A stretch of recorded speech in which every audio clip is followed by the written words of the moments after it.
The next morning, the alarm goes off, and I pretended NASA was there. I literally went 5, 4, 3, 2, 1, counted out loud, and then I stood up. And for the first time in 3 months, I had beaten my habit of hitting the snooze button. What is Tony Robbins, Oprah Winfrey, Lady Gaga, Bill Gates, Steve Jobs, Mark Zuckerberg, Barack Obama, and I could go on and on and on about the most successful people in the world today and throughout history. What do all of them have in common? They all have an empowering morning ritual.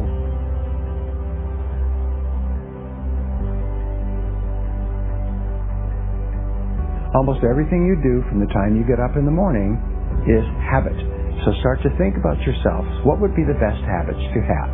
A starting ritual is a repeated behavior that you adopt in order to trigger a new habit. When you wake up in the morning, say thank you for grace.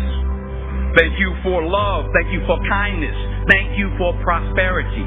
Say thank you in advance for what's already yours. The secret of success is determined by your daily agenda.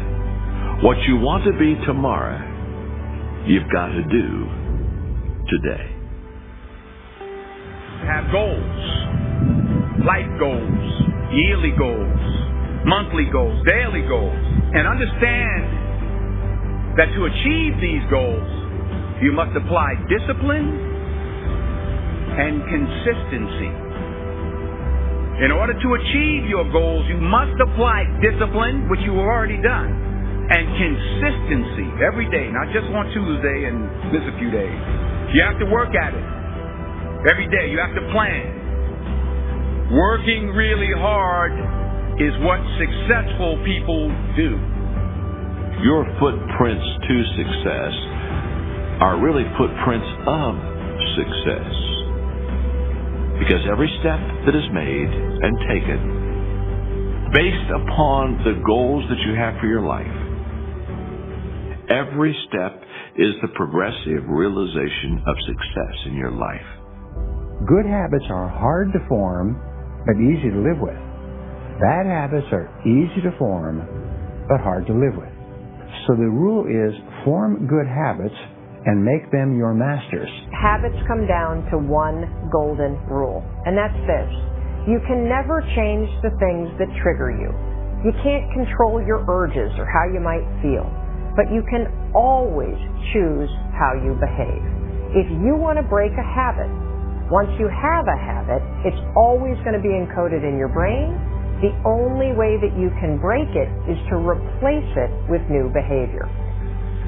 This means when you go to sleep at night, think about your goals for the coming day. Make a list for each day of all the goals, the little goals you're going to accomplish that day. Keep a journal and write down your goals on a regular basis. You see, you do become what you think about most of the time.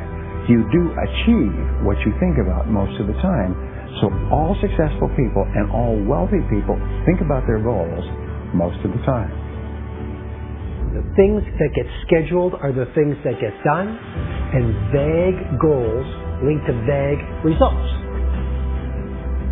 Have you ever noticed how hard it is to just get started?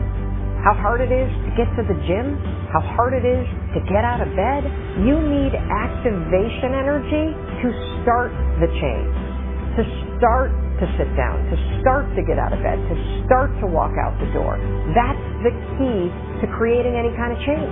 This activation energy inside of you that causes the initial boom. And then what do we hear over time? Once you start, there's a chain reaction, and that allows you to keep going. Self-discipline is the ability to make yourself do what you should do, when you should do it, whether you feel like it or not. You see, anybody can do it if they feel like it. It's when you don't feel like it and you do it anyway that you eventually develop the self-discipline that makes everything else possible. Discipline is not punishment. It's not. Discipline is training. If you change your mindset, and really focus it on what discipline really is, you start to welcome self-discipline. You welcome self-discipline into your life. You're not only going to blow up the system in your head and the tricks that your brain uses to stop you right now, you're going to shake up your entire life. Discipline is your best friend. It will take care of you like nothing else can. Remember, just because you're doing a lot more doesn't mean you're getting a lot more done. Don't confuse movement with progress. And we do live in a world where there's such a fascination with entertainment. And everyone loves pretty pictures. And it's really easy to spend the best hour of your best days looking at what your friends are eating. And I'm suggesting to you, you think like a student. Because you're watching this mastery session because something deep within you wants you to be the master of your game. And here's the thing about every master. Every master thinks like a beginner. They're always learning. Anything you want good, you can have. So claim it. Work hard to get it. Don't just aspire to make a living. Aspire to make a difference. Make today count.